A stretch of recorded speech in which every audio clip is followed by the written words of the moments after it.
98 এর প্রায়োগিক মাঠ পরীক্ষণ উপলক্ষে আয়োজিত মাঠ দিবস অনুষ্ঠানে সম্মানিত সভাপতি আমাদের বিনা আঞ্চলিক কেন্দ্র গাজীপুরের ভারপ্রাপ্ত কর্মকর্তা ডক্টর আসাদুল্লাহ হিমেন, প্রধান বিজ্ঞানী কর্মকর্তা, আমার সাথে মঞ্চে উপবিষ্ট আছে আমাদের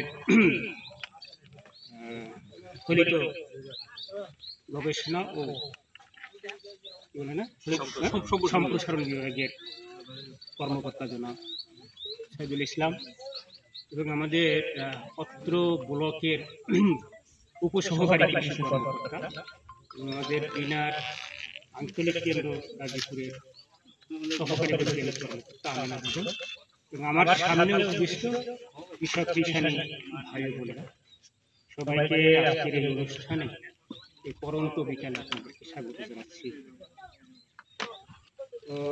তো আমি এখানে এসে অনেক কথা শুনলাম আপনাদের যে এখানে আসলে আউশ ধান করা হতো। আমার মনে করে গত বছরই আমি এসেছিলাম, এই জায়গাটায় আসছিলাম চৌদিক পাশে জমিতে আউশ ধান যখন কি বলা যায় চারা অবস্থায় ছিল তখন এসেছিলাম। একটা লাউয়ের বাগান ছিল, আমার মনে পড়ে কার ছিল এটা দেখো ওইখানে অল্প একটু জায়গায় ওইখানে একটা এবং আরেকটা জমি আসলে এখানে মূলত আমন ধান, তাই না?